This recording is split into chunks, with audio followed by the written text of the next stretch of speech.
La partida de ajedrez. ¿Lo dice en serio? ¿De veras cree que una máquina puede pensar? La respuesta tardó en llegar. Moxon concentraba su mirada en los fantásticos dibujos que proyectaban las llamas del hogar. Desde hace unos días que yo observaba en él una tendencia creciente a postergar la respuesta a la más anodina de las preguntas.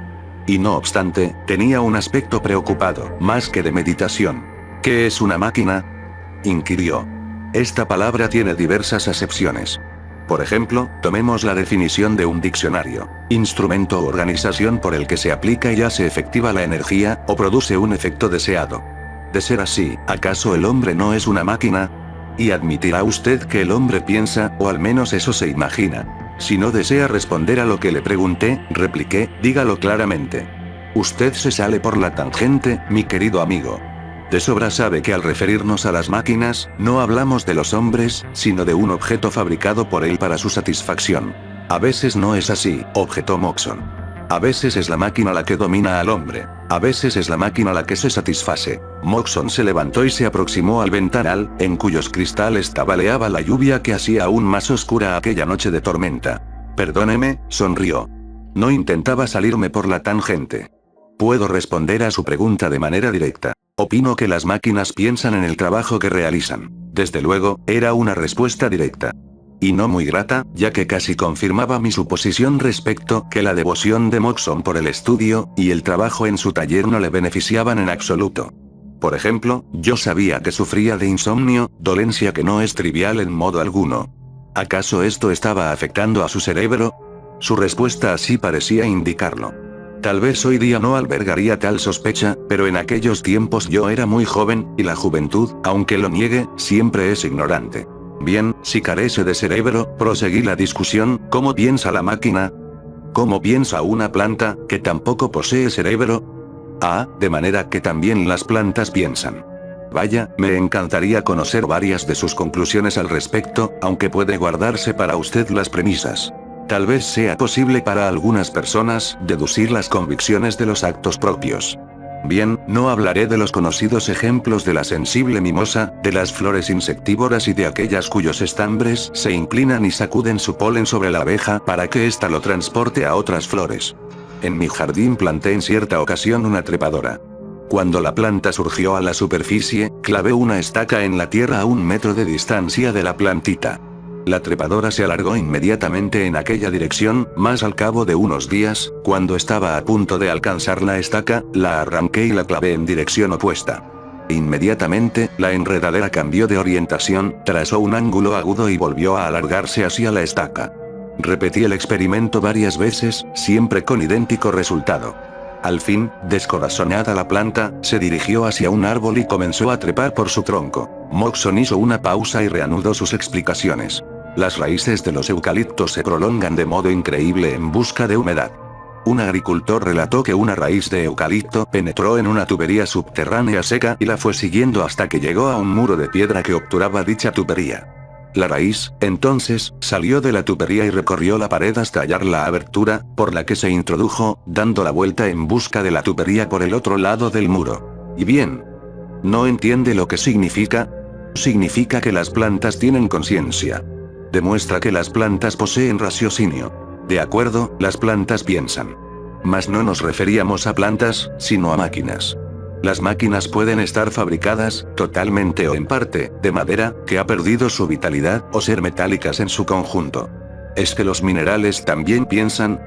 Amigo mío, ¿qué otra explicación cabe darle al fenómeno de la cristalización? Nunca intenté explicarlo. En caso contrario tendría que admitir lo que no es posible negar, o sea la colaboración de manera inteligente entre los diversos elementos que constituyen los cristales. Cuando los soldados de un cuartel forman filas o cuadros, usted está seguro que ellos razonan. Cuando los patos silvestres, en sus emigraciones, forman una V, usted dice que es por instinto. Cuando los átomos homogéneos de un mineral cualquiera, que se mueven libremente en una solución, adoptan formas matemáticas de asombrosa perfección, o unas partículas húmedas se agrupan para construir los copos de nieve, usted no puede decir nada. Ni siquiera se ha inventado una palabra que disimule su inmensa sinrazón. Moxon peroraba con gran seriedad y animación. De pronto, cuando cayó, oí en una estancia contigua un sonido raro, como el golpeteo de una mesa con la palma de la mano. Se trataba del taller de Moxon, lugar al que nadie tenía acceso, aparte del dueño de la casa. Moxon también oyó aquel ruido y, súbitamente excitado, se levantó y penetró en el taller. Me pareció extraño que hubiese alguien allí dentro, y la curiosidad me hizo escuchar con suma atención, aunque no incurrí en la descortesía de aplicar el oído a la puerta. Hubo unos rumores confusos, como de lucha, y el suelo retembló. Luego oí también una respiración jadeante y un susurro ronco. «Maldito seas». Todo volvió a quedar en silencio. Moxon reapareció y observé que trataba de sonreír sin conseguirlo. Perdone que le haya dejado solo. Tengo ahí dentro una máquina que a veces pierde los estribos. Al ver su mejilla izquierda, donde había 4 arañazos paralelos y ensangrentados, comenté. Por lo visto, esa máquina tiene las uñas largas. No estaba la cosa para chistes. Moxon no intentó siquiera sonreír. Se sentó de nuevo y continuó con su monólogo como si nada hubiese ocurrido. Sí, naturalmente, usted no está de acuerdo con quienes aseguran que toda la materia es sensible, que cada átomo es un ser individual, vivo y consciente. Yo sí. La materia inerte, muerta, no existe. Toda está viva. Toda la materia posee fuerza, instinto, energía real y potencial. Toda la materia es sensible a las fuerzas que la rodean y puede asimilar las facultades que residen en organismos superiores con los que se pone en contacto, como por ejemplo las del hombre cuando transforma dicha materia en instrumentos. La materia absorbe en tal caso parte de la inteligencia y de las intenciones del ser humano que la modifica, haciéndolo en mayor grado cuanto más complicados sean el mecanismo y su trabajo a realizar. Moxon se levantó para atizar las brasas del hogar y volvió a sentarse antes de continuar su discurso. ¿Recuerda la definición de vida dada por Herbert Spencer? Yo la conozco desde hace unos 30 años. Y al cabo de tanto tiempo me parece perfecta en toda su extensión. Creo que no solo es la mejor definición de la vida, sino la única posible. La vida es una combinación definida de cambios heterogéneos, simultáneos y sucesivos, relacionados con coexistencias y secuencias externas. Sí, asentí, eso define el fenómeno, pero, objeté, no aporta la menor clave para descubrir su causa. Claro, esto es cuanto puede hacer una definición, replicó Moxon. Como dice Mills, lo único que sabemos de la causa es que se trata de un antecedente, de igual forma ignoramos todo sobre el efecto, salvo que es una consecuencia. Sin embargo, nuestra percepción puede inducirnos a error. Por ejemplo, quien haya visto a un conejo perseguido por un perro y no haya visto jamás conejos y perros por separado, puede llegar a creer que el conejo es la causa del perro. Pero creo que me desvío de la cuestión principal, prosiguió. Lo que deseo destacar es que en la definición de la vida formulada por Spencer está incluida la actividad de una máquina. Así, en esa definición todo puede aplicarse a la maquinaria. Según aquel filósofo, si un hombre está vivo durante su período activo, también lo está una máquina mientras funciona.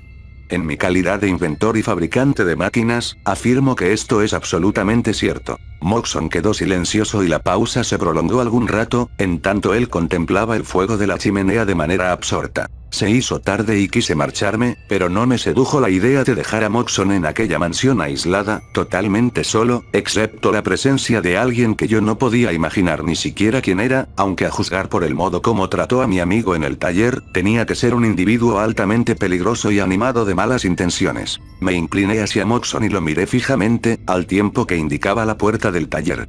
Moxon, indagué, ¿quién está ahí dentro? Al ver que se echaba a reír, me sorprendí lo indecible. Nadie, repuso.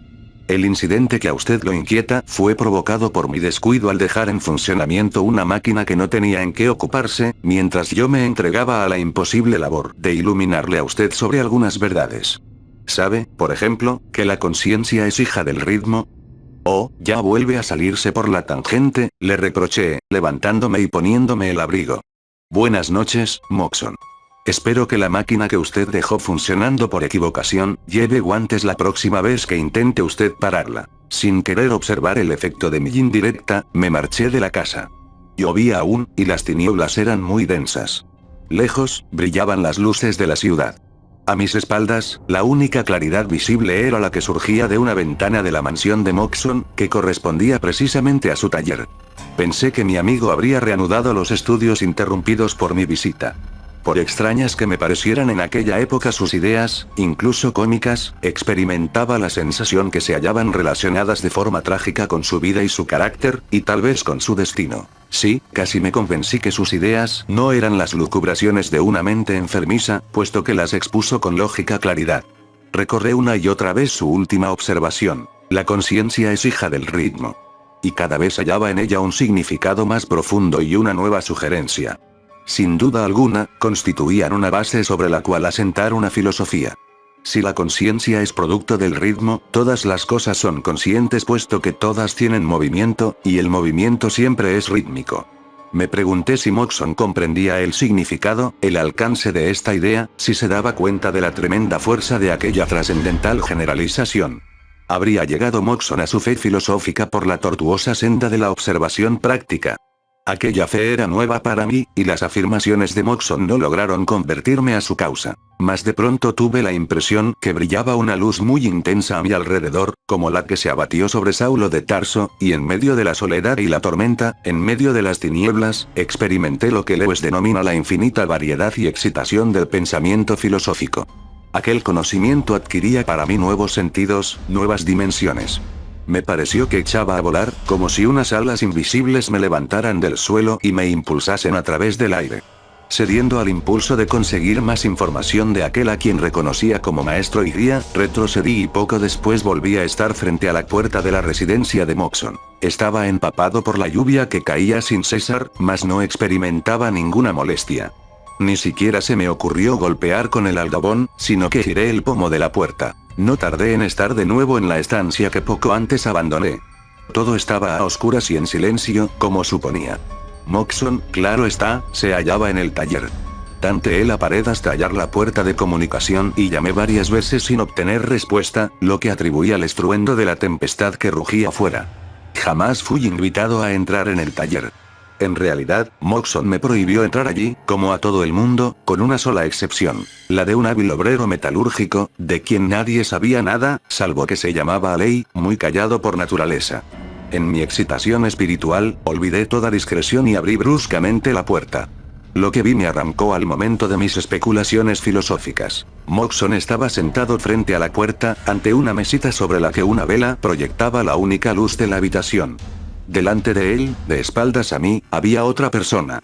Encima de la mesa, entre ambos, había un tablero de ajedrez. Al ver pocas piezas encima del mismo, intuí que la partida se hallaba muy avanzada.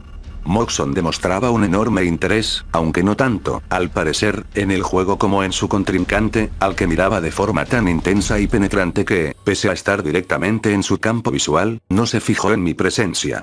Tenía el semblante muy pálido y sus pupilas relucían como carbunclos. A su adversario solo le veía la espalda, pero aquello me bastó, pues creo que en mi interior no deseaba verle el rostro. Por lo visto, solo medía 1,20 m de estatura, con unas proporciones semejantes a las de un gorila, muy ancho de hombros, cuello corto y recto, y una cabeza cuadrada con un fez colorado sobre una enmarañada mata de pelambre. Una túnica, también colorada, cubría la parte superior de su cuerpo, cayendo en pliegues sobre el asiento, que era una especie de cajón, en donde aquel extraño personaje se hallaba casi encaramado. Las piernas y los pies resultaban invisibles. Su antebrazo izquierdo se apoyaba sobre su regazo, al parecer. Movía las piezas con la mano derecha, que era colosalmente larga y ancha. Me aparté ligeramente a un lado. De esta manera, si Moxon levantaba la vista solo vería la puerta abierta. No sé qué me impedía entrar del todo o retirarme, pues tenía la sensación de estar ante una tragedia inminente, por lo que pensé que si me quedaba tal vez tendría ocasión de acudir en ayuda de mi amigo. Sin rebelarme contra lo indelicado de mi acción, me quedé.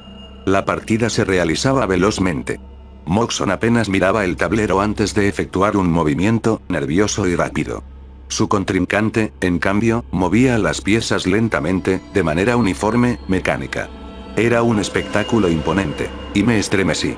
Claro que ello podía deberse al agua que empapaba mis ropas. Tras mover una pieza, y por 2 o 3 veces, el extraño ser inclinó levemente la cabeza, y observé que en cada ocasión, Moxon movía su rey.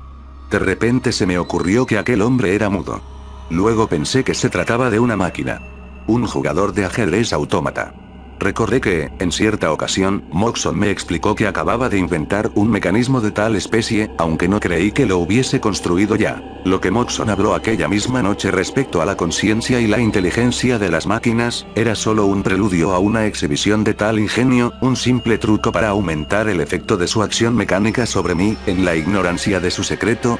Precioso final para mis arrebatos intelectuales, para mi infinita variedad y excitación del pensamiento filosófico. Iba ya a retirarme muy enojado, cuando algo llamó mi atención. Observé que aquel ser encogía sus inmensos hombros, como con irritación, mas el movimiento era tan natural, tan totalmente humano, que me desconcertó.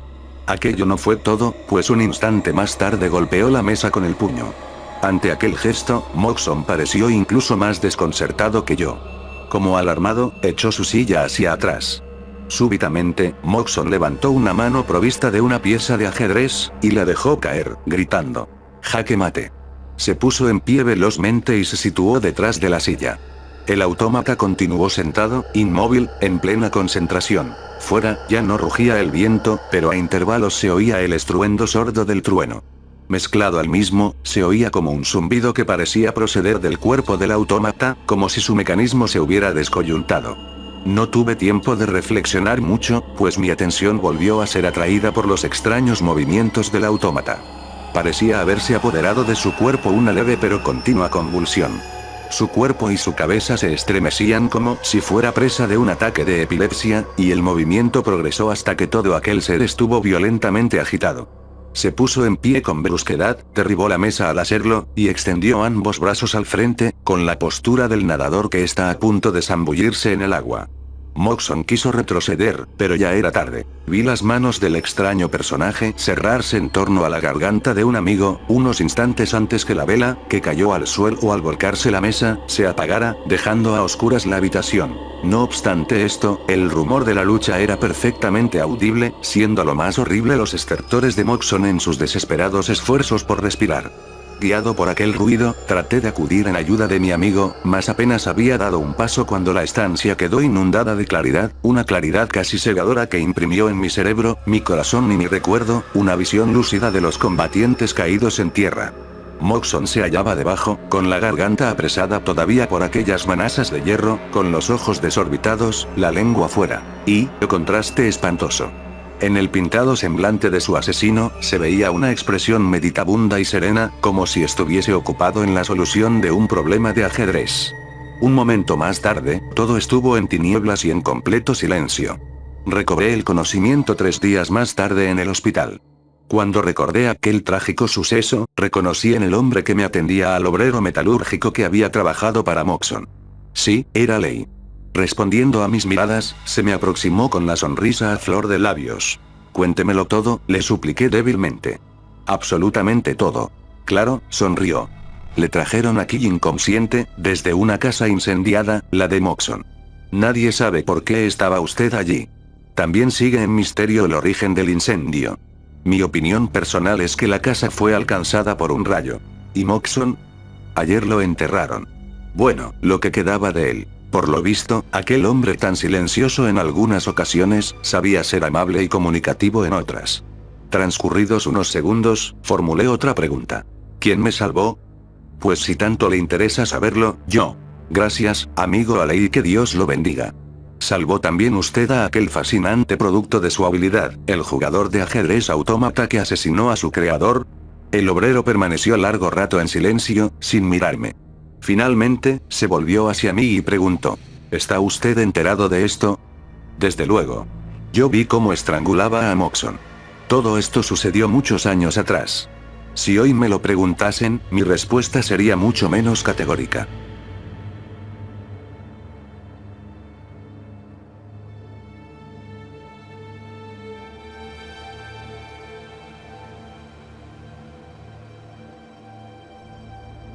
La lotería. La mañana del 27 de junio amaneció clara y soleada con el calor lozano de un día de pleno estío. Las plantas mostraban profusión de flores y la hierba tenía un verdor intenso.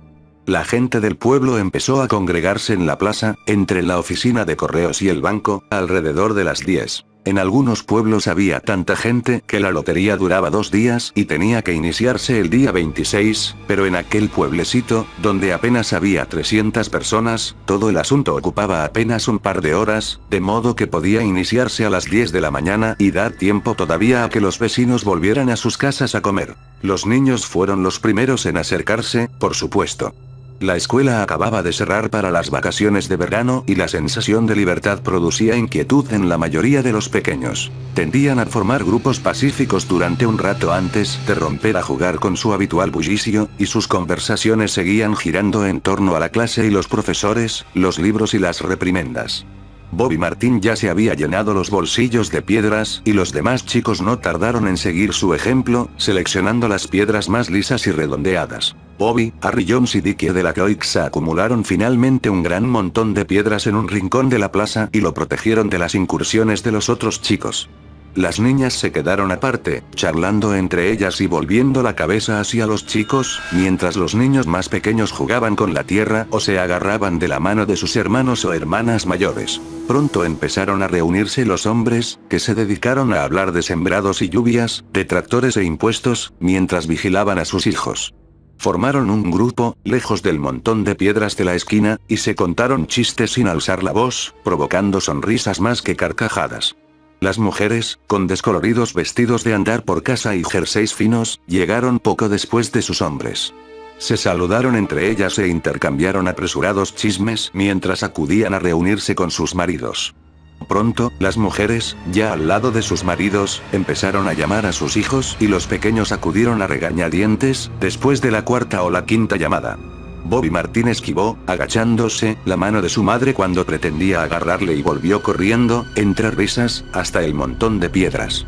Su padre le llamó entonces con voz severa y Bobby regresó enseguida, ocupando su lugar entre su padre y su hermano mayor. La lotería, igual que los bailes en la plaza, el club juvenil y el programa de la fiesta de Halloween, era dirigida por el señor Summers, que tenía tiempo y energía para dedicarse a las actividades cívicas. El señor Summers era un hombre jovial, de cara redonda, que llevaba el negocio del carbón, y la gente se compadecía de él porque no había tenido hijos y su mujer era una gruñona. Cuando llegó a la plaza portando la caja negra de madera, se levantó un murmullo entre los vecinos y el señor Summers dijo: «Hoy llego un poco tarde, amigos». El administrador de correos, el señor Graves, venía tras él cargando con un taburete de 3 patas, que colocó en el centro de la plaza y sobre el cual instaló la caja negra el señor Summers. Los vecinos se mantuvieron a distancia, dejando un espacio entre ellos y el taburete, y cuando el señor Summers preguntó: «¿Alguno de vosotros quiere echarme una mano?», se produjo un instante de vacilación hasta que 2 de los hombres, el señor Martín y su hijo mayor, Baxter, se acercaron para sostener la caja sobre el taburete mientras él revolvía los papeles del interior. Los objetos originales para el juego de la lotería se habían perdido hacía mucho tiempo y la caja negra que descansaba ahora sobre el taburete llevaba utilizándose desde antes incluso de que naciera el viejo Barner, el hombre de más edad del pueblo. El señor Summers hablaba con frecuencia a sus vecinos de hacer una caja nueva, pero a nadie le gustaba modificar la tradición que representaba aquella caja negra. Corría la historia de que la caja actual se había realizado con algunas piezas de la caja que la había precedido, la que habían construido las primeras familias cuando se instalaron allí y fundaron el pueblo. Cada año, después de la lotería, el señor Summers empezaba a hablar otra vez de hacer una caja nueva, pero cada año el asunto acababa difuminándose sin que se hiciera nada al respecto. La caja negra estaba cada vez más gastada y ya ni siquiera era completamente negra, sino que le había saltado una gran astilla en uno de los lados, dejando a la vista el color original de la madera, y en algunas partes estaba descolorida o manchada. El señor Martín y su hijo mayor, Baxter, sujetaron con fuerza la caja sobre el taburete hasta que el señor Summers hubo revuelto a conciencia los papeles con sus manos. Dado que la mayor parte del ritual se había eliminado o olvidado, el señor Summers había conseguido que se sustituyeran por hojas de papel las fichas de madera que se habían utilizado durante generaciones. Según había argumentado el señor Summers, las fichas de madera habían sido muy útiles cuando el pueblo era pequeño, pero ahora que la población había superado los 3 centenares de vecinos y parecía en trance de seguir creciendo, era necesario utilizar algo que cupiera mejor en la caja negra. La noche antes de la lotería, el señor Summers y el señor Graves preparaban las hojas de papel y las introducían en la caja, que trasladaban entonces a la caja fuerte de la compañía de carbones del señor Summers para guardarla hasta el momento de llevarla a la plaza, la mañana siguiente. El resto del año, la caja se guardaba a veces en un sitio, a veces en otro. Un año había permanecido en el granero del señor Graves y otro año había estado en un rincón de la oficina de correos y, a veces, se guardaba en un estante de la tienda de los Martín y se dejaba allí el resto del año. Había muchos detalles a cumplimentar antes de que el señor Summers declarara abierta la lotería. Por ejemplo, había que confeccionar las listas de cabezas de familia, de cabezas de las casas que constituían cada familia, y de los miembros de cada casa. También debía tomarse el oportuno juramento al señor Summers como encargado de dirigir el sorteo, por parte del administrador de correos. Algunos vecinos recordaban que, en otro tiempo, el director del sorteo hacía una especie de exposición, una salmodia rutinaria y discordante que se venía recitando año tras año, como mandaban los cánones. Había quien creía que el director del sorteo debía limitarse a permanecer en el estrado mientras la recitaba o cantaba, mientras otros opinaban que tenía que mezclarse entre la gente, pero hacía muchos años que esa parte de la ceremonia se había eliminado. También se decía que había existido una salutación ritual que el director del sorteo debía utilizar para dirigirse a cada una de las personas que se acercaban para extraer la papeleta de la caja, pero también esto se había modificado con el tiempo y ahora solo se consideraba necesario que el director dirigiera algunas palabras a cada participante cuando acudía a probar su suerte. El señor Summers tenía mucho talento para todo ello. Luciendo su camisa blanca impoluta y sus pantalones tejanos, con una mano apoyada tranquilamente sobre la caja negra, tenía un aire de gran dignidad e importancia mientras conversaba interminablemente con el señor Graves y los Martín. En el preciso instante en que el señor Summers terminaba de hablar y se volvía hacia los vecinos congregados, la señora Hutchinson apareció a toda prisa por el camino que conducía a la plaza, con un suéter sobre los hombros, y se añadió al grupo que ocupaba las últimas filas de asistentes. Me había olvidado por completo de qué día era, le comentó a la señora de la Croix cuando llegó a su lado, y las dos mujeres se echaron a reír por lo bajo. Pensaba que mi marido estaba en la parte de atrás de la casa, apilando leña, prosiguió la señora Hutchinson, y entonces he mirado por la ventana y he visto que los niños habían desaparecido de la vista. Entonces he recordado que estábamos a 27 y he venido corriendo. Se secó las manos en el delantal y la señora de la Croix respondió: de todos modos, has llegado a tiempo. Todavía están con los preparativos. La señora Hutchinson estiró el cuello para observar a la multitud y localizó a su marido y a sus hijos casi en las primeras filas. Se despidió de la señora de la Croix con unas palmaditas en el brazo y empezó a abrirse paso entre la multitud. La gente se apartó con aire festivo para dejarla avanzar. 2 o 3 de los presentes murmuraron, en voz lo bastante alta como para que les oyera todo el mundo: ahí viene tu mujer, Hutchinson, y, finalmente se ha presentado, Bill. La señora Hutchinson llegó hasta su marido y el señor Summers, que había estado esperando a que lo hiciera, comentó en tono jovial: pensaba que íbamos a tener que empezar sin ti, Tessie. No querría que dejara los platos sin lavar en el fregadero, ¿verdad, Joe? Respondió la señora Hutchinson con una sonrisa, provocando una ligera carcajada entre los presentes, que volvieron a ocupar sus anteriores posiciones tras la llegada de la mujer. Muy bien, anunció sobriamente el señor Summers, supongo que será mejor empezar de una vez para acabar lo antes posible y volver pronto al trabajo. ¿Falta alguien? Dunbar, dijeron varias voces. Dunbar, Dunbar. El señor Summers consultó la lista. Clyde Dunbar, comenté. Es cierto. Tiene una pierna rota, ¿no es eso? ¿Quién sacará la papeleta por él? Yo, supongo, respondió una mujer, y el señor Summers se volvió hacia ella. La esposa saca la papeleta por el marido, anunció el señor Summers, y añadió: ¿no tienes ningún hijo mayor que lo haga por ti, Haney? Aunque el señor Summers y todo el resto del pueblo conocían perfectamente la respuesta, era obligación del director del sorteo formular tales preguntas oficialmente.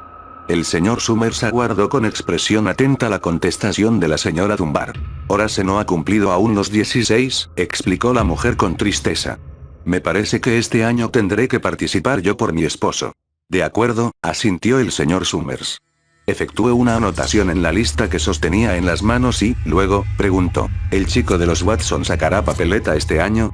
Un muchacho de elevada estatura alzó la mano entre la multitud. Aquí estoy, dijo.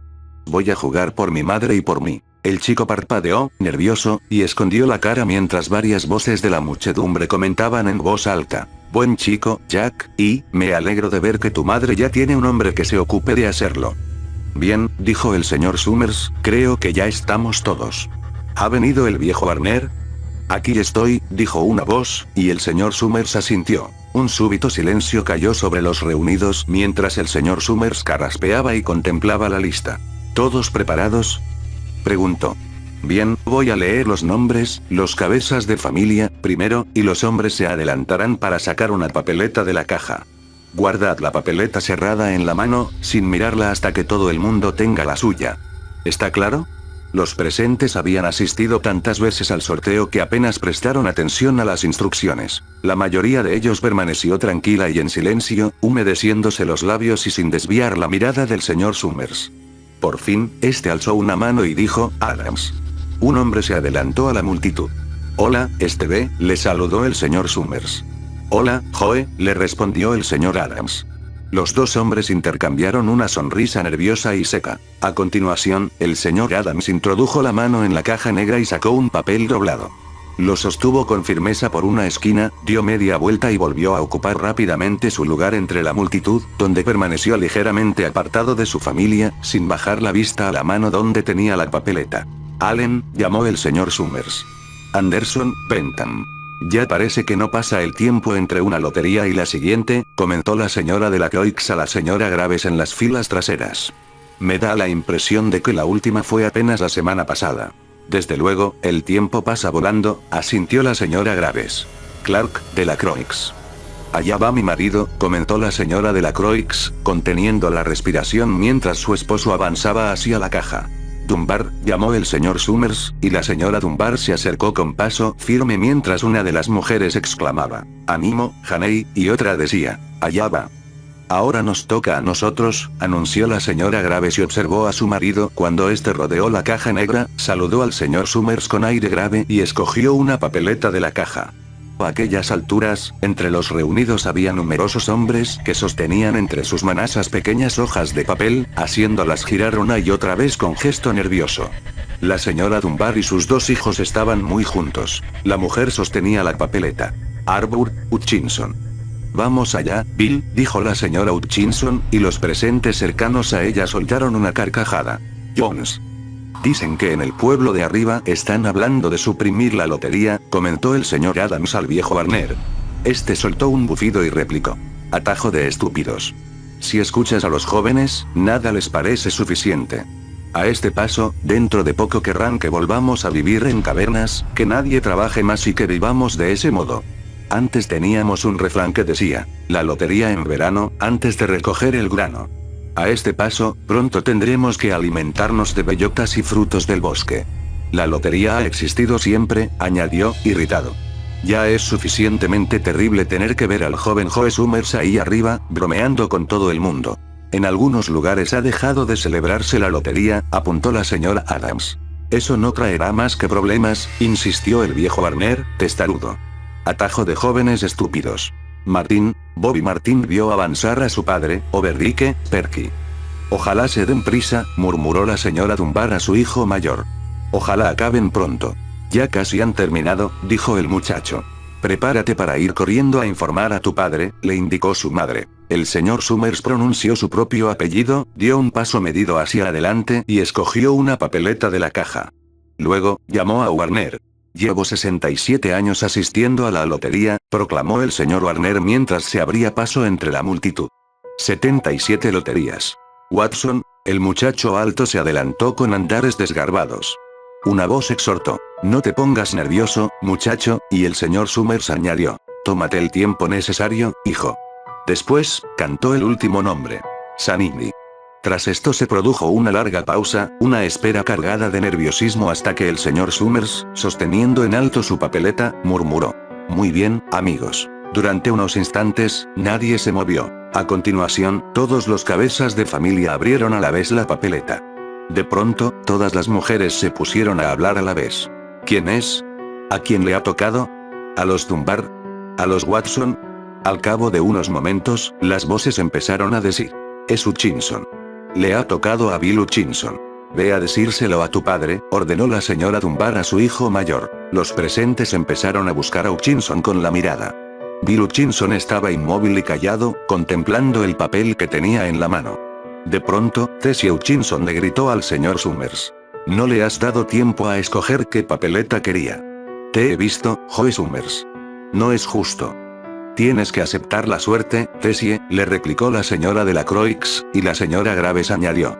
Todos hemos tenido las mismas oportunidades. Vamos, Tessie, cierra el pico. Intervino Bill Hutchinson. Bueno, anunció, acto seguido, el señor Summers. Hasta aquí hemos ido bastante deprisa y ahora deberemos apresurarnos un poco más para terminar a tiempo. Consultó su siguiente lista y añadió. Bill, tú has sacado la papeleta por la familia Hutchinson. ¿Tienes alguna casa más que pertenezca a ella? Stanton y Eva, exclamó la señora Hutchinson con un chillido. Ellos también deberían participar. Las hijas casadas entran en el sorteo con las familias de sus maridos, Tessie, replicó el señor Summers con suavidad.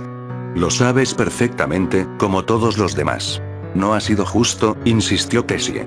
Me temo que no, respondió con voz abatida Bill Hutchinson a la anterior pregunta del director del sorteo. Mi hija juega con la familia de su esposo, como está establecido. Y no tengo más familia que mis hijos pequeños. Entonces, por lo que respecta a la elección de la familia, ha correspondido a la tuya, declaró el señor Summers a modo de explicación. Y, por lo que respecta a la casa, también corresponde a la tuya, ¿no es eso? Sí, respondió Bill Hutchinson. ¿Cuántos chicos tienes, Bill? Preguntó oficialmente el señor Summers. 3, declaró Bill Hutchinson. Está mi hijo, Bill, y Nancy y el pequeño Dave. Además de Tessie y de mí, claro. Muy bien, pues, asintió el señor Summers. ¿Has recogido sus papeletas, Harry? El señor Graves asintió y mostró en alto las hojas de papel. Entonces, ponlas en la caja, le indicó el señor Summers. Cógela de Bill y colócala dentro. Creo que deberíamos empezar otra vez, comentó la señora Hutchinson con toda la calma posible. Os digo que no es justo. Bill no ha tenido tiempo para escoger qué papeleta quería. Todos lo habéis visto. El señor Graves había seleccionado 5 papeletas y las había puesto en la caja. Salvo estas, dejó caer todas las demás al suelo, donde la brisa las impulsó, esparciéndolas por la plaza. Escuchadme todos. Seguía diciendo la señora Hutchinson a los vecinos que la rodeaban. ¿Preparado, Bill? Inquirió el señor Summers, y Bill Hutchinson asintió, después de dirigir una breve mirada a su esposa y a sus hijos. Recordad, continuó el director del sorteo, sacad una papeleta y guardadla sin abrir hasta que todos tengan la suya. Harry, tú ayudarás al pequeño Dave. El señor Graves tomó de la manita al niño, que se acercó a la caja con él sin ofrecer resistencia. Saca un papel de la caja, Davy, le dijo el señor Summers. Davy introdujo la mano donde le decían y soltó una risita. Saca solo un papel, insistió el señor Summers. Harry, ocúpate tú de guardarlo. El señor Graves tomó la mano del niño y le quitó el papel de su puño cerrado. Después, lo sostuvo en alto mientras el pequeño Dave se quedaba a su lado, mirándole con aire de desconcierto. Ahora, Nancy, anunció el señor Summers. Nancy tenía 12 años y a sus compañeros de la escuela se les aceleró la respiración mientras se adelantaba, agarrándose la falda, y extraía una papeleta con gesto delicado. Bill, hijo, dijo el señor Summers, y Billy, con su rostro sonrojado y sus pies enormes, estuvo a punto de volcar la caja cuando sacó su papeleta. Tessie. La señora Hutchinson titubeó durante unos segundos, mirando a su alrededor con aire desafiante y luego apretó los labios y avanzó hasta la caja. Extrajo una papeleta y la sostuvo a su espalda. Bill, dijo por último el señor Summers, y Bill Hutchinson metió la mano en la caja y tanteó el fondo antes de sacarla con el último de los papeles. Los espectadores habían quedado en silencio. Espero que no sean así, cuchicheó una chica, y el sonido del susurro llegó hasta el más alejado de los reunidos. Antes, las cosas no eran así, comentó abiertamente el viejo Warner. Y la gente tampoco es como en otros tiempos. Muy bien, dijo el señor Summers. Abrid las papeletas. Tú, Harry, abre la del pequeño Dave. El señor Graves desdobló el papel y se escuchó un suspiro general cuando lo mostró en alto y todos comprobaron que estaba en blanco. Nancy y Bill, hijo, abrieron los suyos al mismo tiempo y los dos se volvieron hacia la multitud con expresión radiante, agitando sus papeletas por encima de la cabeza. Tessie, indicó el señor Summers. Se produjo una breve pausa y, a continuación, el director del sorteo miró a Bill Hutchinson. El hombre desdobló su papeleta y la enseñó. También estaba en blanco. «Tessie», anunció el señor Summers en un susurro. «Muéstranos su papel, Bill». Bill Hutchinson se acercó a su mujer y le quitó la papeleta por la fuerza. En el centro de la hoja había un punto negro, la marca que había puesto el señor Summers con el lápiz la noche anterior, en la oficina de la compañía de carbones. Bill Hutchinson mostró en alto la papeleta y se produjo una reacción agitada entre los congregados. «Bien, amigos», proclamó el señor Summers, «démonos prisa en terminar». Aunque los vecinos habían olvidado el ritual y habían perdido la caja negra original, aún mantenían la tradición de utilizar piedras. El montón de piedras que los chicos habían reunido antes estaba preparado y en el suelo. Entre las hojas de papel que habían extraído de la caja, había más guijarros. La señora de la Croix escogió una piedra tan grande que tuvo que levantarla con ambas manos y se volvió hacia la señora Dunbar. «Vamos», le dijo. «Date prisa». La señora Dunbar sostenía una piedra de menor tamaño en cada mano y murmuró, entre jadeos. «No puedo apresurarme más. Tendrás que adelantarte».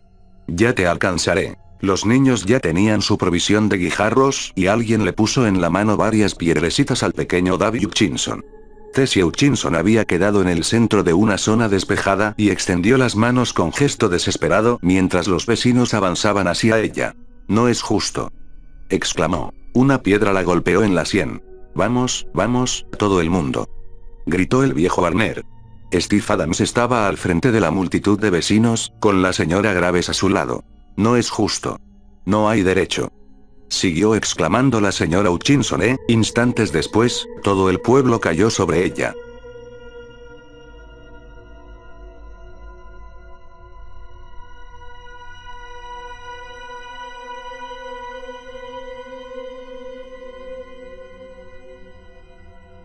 La sábana larga. ¿Alguna vez has escurrido ropa mojada? ¿La exprimiste hasta dejarla completamente seca, con solo el agarre de tus dedos y los músculos de tus brazos? Si lo has hecho, comprenderás mejor la situación de los cautivos en el dispositivo Z cuando los guardianes les asignan la tarea de la sábana larga. Recordarás cómo, después de estirar el paño entre las manos, comienzas girando un extremo, sosteniendo el otro firmemente para que el agua salga de la tela. Al principio, el agua sale a borbotones, pero luego debes girar ambas manos en diferentes direcciones, blanqueando tus nudillos, estirando cada fibra de tu diafragma, y todo para extraer la más pequeña gota de humedad. El músculo de tu brazo se hincha como un huevo, pero la gota húmeda sigue siendo la cabeza de un alfiler. A medida que trabajas, la tela cambiará gradualmente de un color gris a la blancura de un hueso seco. Sin embargo, incluso entonces la tela estará mojada. Aún así, sigues tensando tus músculos. Entonces, por fin, crees que el paño ya está seco, pero en el segundo siguiente la punta de un dedo tiembla trágicamente al tocar un velo frío y oculto de humedad que se adhiere profundamente a los hilos entrelazados. Así, pues, era la tarea de los cautivos. Fueron colocados en una habitación de acero, sin ventanas ni puertas. Tenía unos 2 metros de ancho y 2 de alto, y 30 metros de largo. Parecía un túnel rectangular sin entrada ni salida. Sin embargo, la sensación en el interior no era realmente la de un túnel. Por ejemplo, una cantidad de luz fluía a través de gruesos paneles de vidrio colocados a intervalos a lo largo del techo.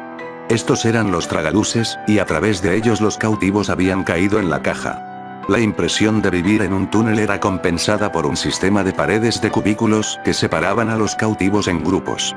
Estas paredes estaban hechas del mismo acero remachado que las paredes principales. No había comunicación de cubículo a cubículo excepto a través de medio pie de espacio dejado entre la parte superior de la pared y el techo. Así, cada grupo de cautivos ocupaba, por así decirlo, una pequeña habitación. Había 22 cautivos. Se agruparon en número desigual en 4 cubículos. A lo largo de todo este sistema, elevado a 1 metro del suelo, pasando por el centro mismo de cada habitación, corría una sábana larga y enrollada. Estaba hecha de lino blanco, tosco, enrollado en un cilindro suelto de tela de unos 15 centímetros de diámetro. Cuando los cautivos fueron arrojados por primera vez a sus cubículos, la sábana larga estaba cargada de agua. Los guardianes habían empapado el material tan a fondo que hasta en los pliegues el agua se había acumulado. Los guardianes luego dieron sus instrucciones. Los cautivos debían escurrir la sábana para secarla. No se podía retorcerla hasta lo que normalmente llamaríamos un estado seco, como el de la ropa recién lavada y lista para ventilar. Por el contrario, esta sábana debía purgarse de toda humedad. Debía exprimirse hasta dejarla tan seca como un hueso. Esto, concluyeron los guardianes, podría llevar mucho tiempo. Incluso podría llevar meses de arduo trabajo. De hecho, habían tenido especial cuidado en tratar el lino para que fuera duradero durante un período prolongado. Pero cuando finalmente se completara la tarea, los hombres y mujeres tendrían su recompensa. Serían liberados. Cuando los rostros graves de los guardianes desaparecieron y el tragaluz de cristal se cerró, los cautivos sonrieron por primera vez. Durante meses habían vivido con el miedo a la muerte, se habían encogido en la incesante aprensión de los terribles artilugios que les aguardaban. Y ahora ese futuro se había convertido en el retorcimiento de una simple sábana. Una sábana larga, era cierto. Pero era un juego de niños en comparación con lo que esperaban. Así muchos se tiraron sobre el suelo de acero. Pocos pusieron una mano sobre la sábana ese día, pero después de 3 meses, los cautivos comenzaron a darse cuenta del verdadero alcance de su tarea. Para entonces, cada grupo de cada cubículo había exprimido la peor cantidad de agua de su sección de la sábana. Sin embargo, con todo su sudor y esfuerzo, no pudieron librar la tela de su última humedad. Era evidente que los guardianes no tenían intención de presentarles una tarea sencilla. Porque, a través de las rejillas de ventilación cercanas al techo, se inyectaba vapor caliente mecánicamente en los cubículos mientras duraba la luz del día. Este vapor, naturalmente, humedecía la sábana de nuevo. El vapor estaba tan regulado que obstaculizaba, más que impedía, el cumplimiento del escurrido. Por lo tanto, siempre entraba menos vapor que la humedad exprimida de la sábana a una velocidad normal de trabajo. La inyección de vapor simplemente significaba que, por cada 10 gotas de agua escurrida, 7 gotas nuevas se depositarían sobre la sábana. De modo que, eventualmente, los cautivos todavía podrían escurrir la sábana hasta secarla. Este dispositivo de los guardianes se introdujo únicamente para complicar la tarea. Parecía que estos actuaban de 2 formas. Diariamente animaban los esfuerzos de los cautivos con promesas de liberación, pero todos los días encendían los grifos del vapor. En los cubículos, el aire estaba cargado de vapor. Era el aire de una lavandería, donde el vapor se adhiere a la garganta, donde a veces es difícil respirar, donde el olor a tela húmeda y caliente enferma el corazón. Las paredes de acero sudaban. El agua condensada goteaba en serpenteantes senderos por la placa gris. Gotas de humedad se agrupaban en las cabezas de los remaches. La sábana larga salpicaba unas gotas en la canaleta central del suelo mientras los cautivos se retorcían contra el tiempo. Tanto hombres como mujeres trabajaban medio desnudos. Como la sábana estaba colocada a 3 pies del suelo, se veían obligados a agacharse. Si se sentaban, entonces sus brazos se entumecían. No les quedaba más remedio que agacharse. En el aire caliente, sudaban. Sin embargo, no se atrevían a inclinarse sobre la sábana por temor a que su sudor cayera sobre la tela hambrienta. Sus músculos se acalambraban, sus espaldas gritaban mientras se retorcían. El final estaba lejos. Pero había un final. Eso significaba que había esperanza. Este conocimiento prestó fuego a la ambición luchadora que vivía en sus corazones humanos. Ellos trabajaron. Sin embargo, algunos no siempre estuvieron a la altura de la tarea. Sala 3. Aquellos que buscaban salir. Había 4 habitaciones. Tomemos la habitación 3. Esta albergaba a 5 personas, 2 parejas casadas y un joven tendero serbio. Los 5 querían ser libres, de modo que trabajaron con seriedad. No les preocupaba que la tarea fuera improductiva. Al menos, produciría su libertad, por lo tanto, era artificialmente productiva. Estas 5 personas abordaron el problema de una manera normal y profesional. Anteriormente, estaban acostumbrados a los horarios habituales, una vida de fórmulas estables. Esto lo aplicaron al nuevo trabajo de retorcer. Se asignaron horas fijas a cada persona. Era como si viajaran regularmente desde sus suburbios, el rincón de acero para dormir, a la oficina, la sábana larga. Trabajaron en relevos, en tramos de 4 horas durante el día y la noche. Sin embargo, como he dicho, no estuvieron a la altura de la tarea. El marco de la costumbre los superó. Como tantos que viven dentro de una rutina estable y cómoda, permitieron que ésta predominara sobre el trabajo en sí. Llegaban puntualmente a la sábana larga y, con la conciencia así satisfecha, no ponían el esfuerzo suficiente en el trabajo real. Además, cuando habían cumplido asiduamente la rutina durante un tiempo, uno u otro felicitaban su conciencia y creían de verdad que se merecían un pequeño descanso, y se tomaban la tarde libre.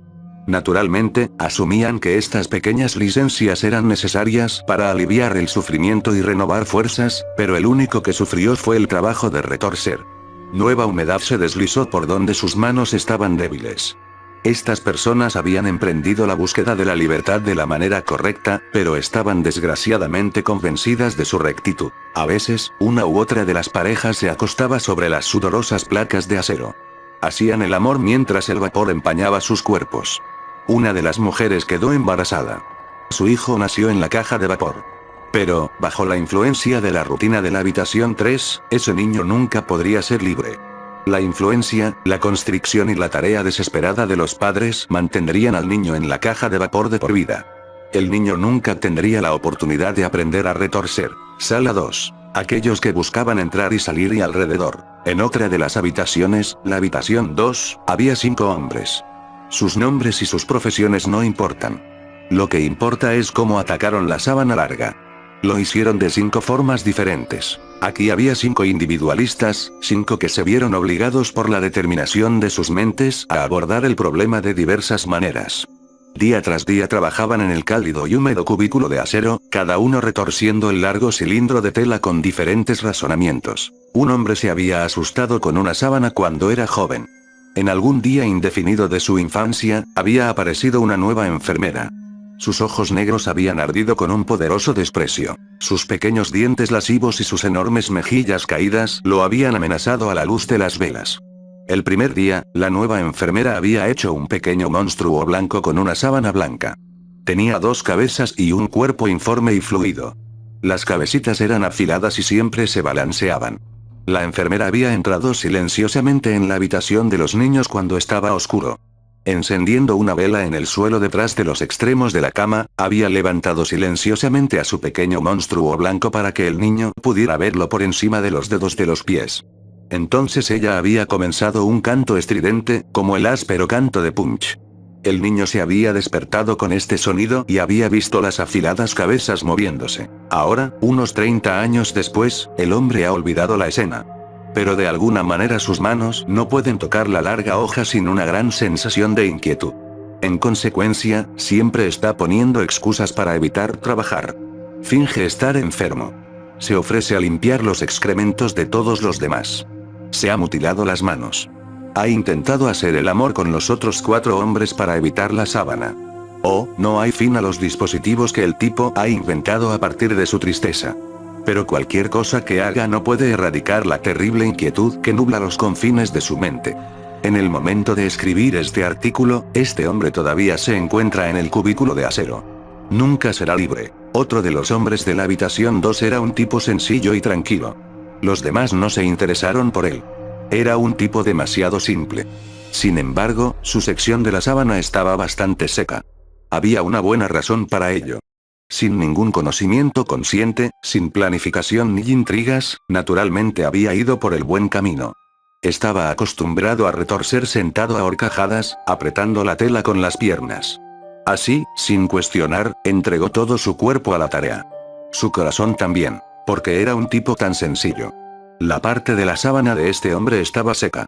Pero los demás ni siquiera se dieron cuenta. Era un tipo tan sencillo. Había un hombre en la habitación 2, cuyo métier en la vida siempre había sido el atajo. Como antes en los negocios, en el amor, en todas las relaciones, intentó aplicar el sistema de atajos a la tarea más importante de todas: escurrir la sábana larga. Probó una gran cantidad de trucos y pequeños engaños. Bloqueó la tubería a través de la cual los guardias bombeaban el vapor. A la mañana siguiente, como un hongo, había crecido otra pipa al lado de la primera. Intentó fingir locura. Los guardianes arrojaron cubos de agua fría a través de la luz del cielo. Parte de esta agua se pegó a la sábana, destruyendo el trabajo de todo un mes. Los otros hombres casi lo matan por esto. Una vez sobornó a uno de los guardianes para que le enviara un bote de esmalte blanco. Con esto pintó la sábana de blanco. El esmalte se secó. La sábana parecía seca.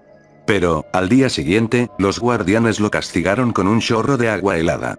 Para evitar que el agua golpeara la sábana, el hombre tuvo que interceptar el chorro con su cuerpo. Lo hizo durante todo un día, hasta que al anochecer cayó exhausto y rodó por la cuneta central.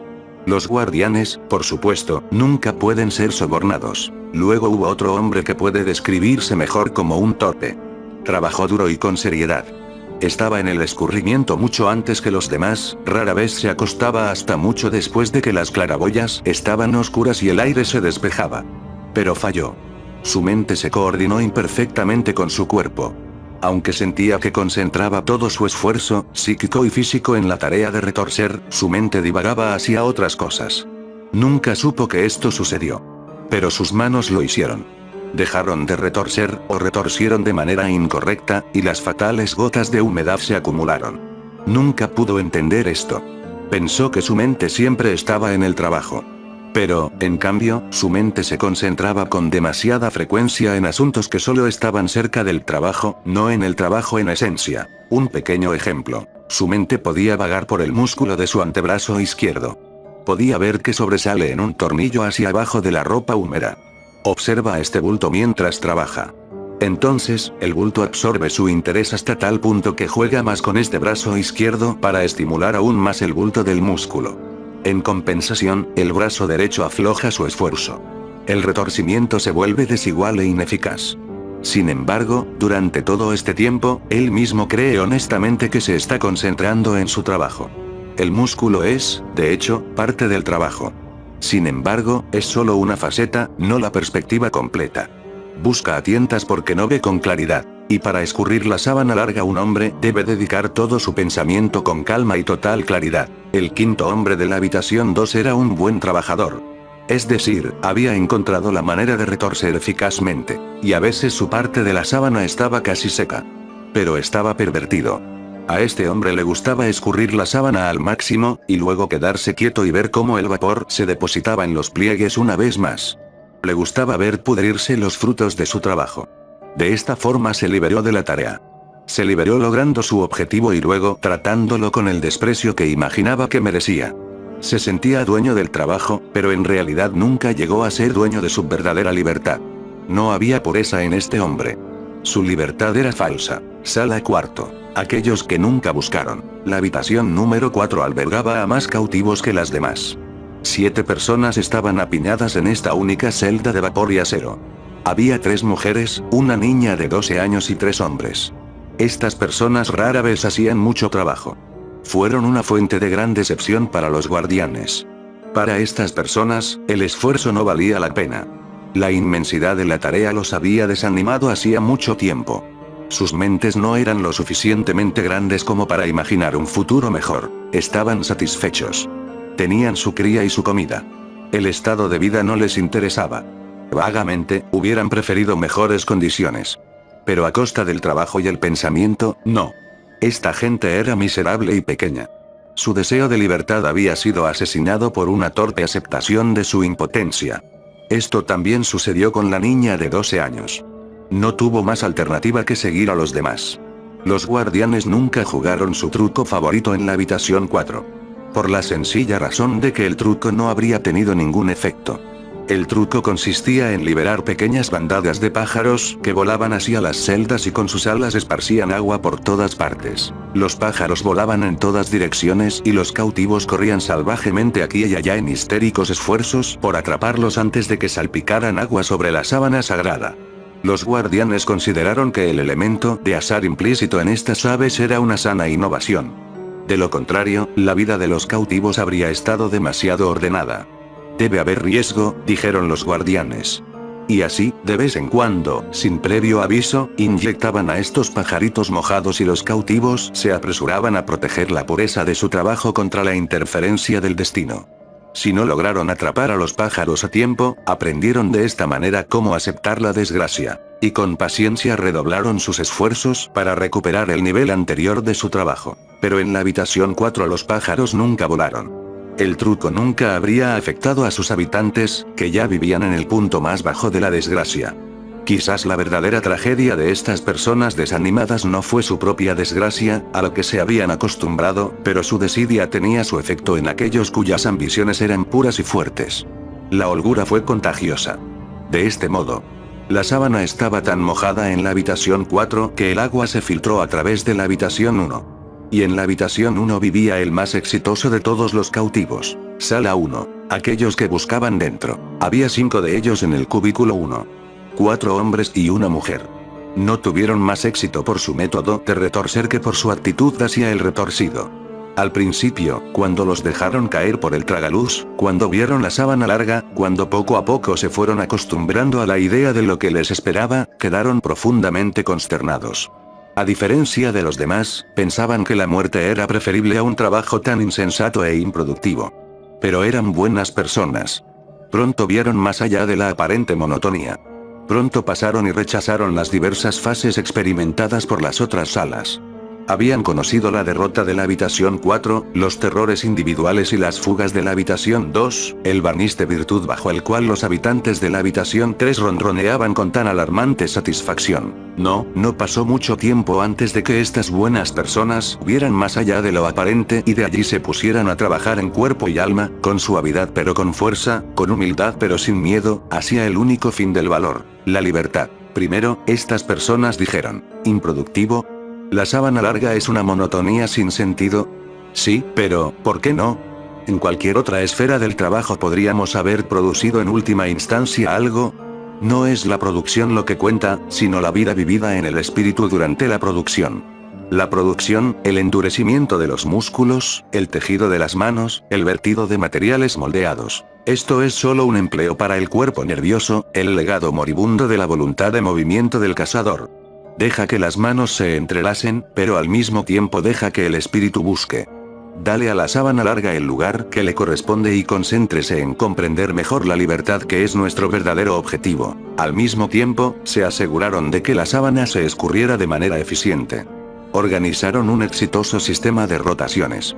Probaron varios métodos y posiciones con las manos. Examinando cada detalle, seleccionando en todos los sentidos el mejor enfoque. No se sobrecargaron. No se apresuraron. Trabajaron con una resistencia rítmica, conservando esta energía. No permitieron extremos. Se aplicaron con sinceridad y buena voluntad. Sobre todo tenían fe. Su actitud fue amplia, pero dirigida en una dirección. Su esfuerzo fue la libertad. No temían ni al trabajo ni a la debilidad. Estas cosas no existían para ellos. Su existencia era un material a través del cual podían lograr, mediante una comprensión tranquila y sensible, la meta de la libertad perfecta. Gradualmente, estas personas lograron su fin. A pesar del vapor, a pesar de los pájaros mojados, a pesar del contagio acuoso que se filtraba desde la habitación de los vencidos, a pesar de las largas horas y el calor y el horizonte cuadrado de acero oxidado, su espíritu prevaleció y lograron la pureza que buscaban. Un día, 7 años después, la húmeda sábana gris amaneció de un blanco brillante. Seca como el marfil del desierto, seca como el polvo de mármol. Llamaron a los guardianes a través del tragaluz. Aparecieron los rostros graves. Con frialdad, los guardianes miraron la sábana blanca. Hubo asentimientos de aprobación.